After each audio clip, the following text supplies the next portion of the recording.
Yani Allah'ın izniyle sadece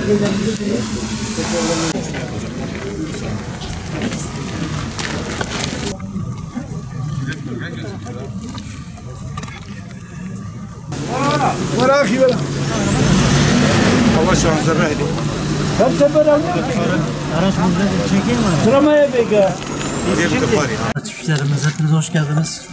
Şahsım ve kurum adına sizleri saygıyla selamlıyorum. Doğrusu Zeki Bey'in başlamasıyla, Sayın Kaymakamımızın da desteğiyle, Sayın Valimizin de desteğiyle böyle bir projenin başlaması bizleri sevindirdi.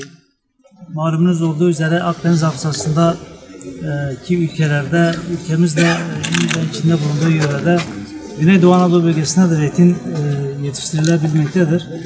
Bugün dağıtacağımız Derik zeytinini bizatihi ben Batman'a geldikten sonra tanıştım bu zeytinle. Gerçekten çok lezzetli bir zeytin. Zaten zeytin biliyorsunuz Kur'an-ı Kerim'de de ismi geçen meyvelerden birisidir. Cenab-ı Allah bunu Kur'an-ı Kerim'de de ismini zikrediyor. 1000 yıla kadar da ömrü olan bir meyvedir bu zeytin ağacı. Emeği geçenlerden Allah razı olsun diyoruz. Biz hep şunu söylüyoruz. Hasankeyf artık yeni bir duruma, yeni bir dinamiğe sahip. Ve bizler barajımızı en güzel ve en aktif şekilde nasıl yaparızın derdine düştük ve düşmeye de devam edeceğiz. Bugün burada Çiçeğiburnu'nda ilçe müdürümle beraber şunu düşündük. Zeytin Hasankeyf'imize olur mu? Ve Sayın Valimizin de çok güzel bir lafı var Hasankeyf'le ilgili. Kaymakam Bey, Hasankeyf öyle bir yer ki ne yapsan çok yakışıyor. Ve zeytinciliği yetiştirme projeliğine başladık. Müdürümüzü ilk önce zeytin fidanı üreticilerini buraya davet ettik. Alanlarımızı gezdik, Hasankeyf'imizi tanıttık.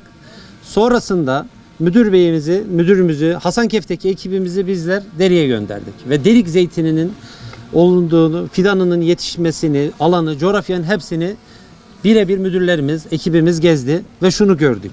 Hasankeyf için belki de Beynati incirimiz, nasıl ki Mehina sarımsağımız, Tayfi üzümümüz varsa inanıyorum. Belki bizler bunu toplayamayacağız. Ama bundan yıllar sonrasında Hasankeyf'te de bir zeytinin ve zeytinciliğin geliştiğini hepiniz göreceksiniz. Bunun için bugün buradayız.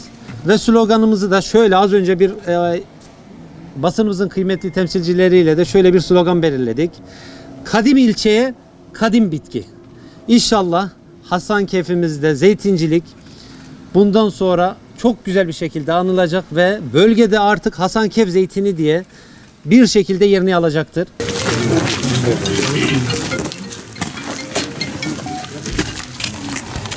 Evet.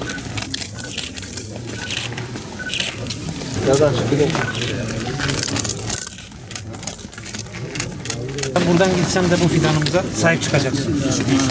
Tamam. İnşallah. Hayırlı olsun. İnşallah. İleride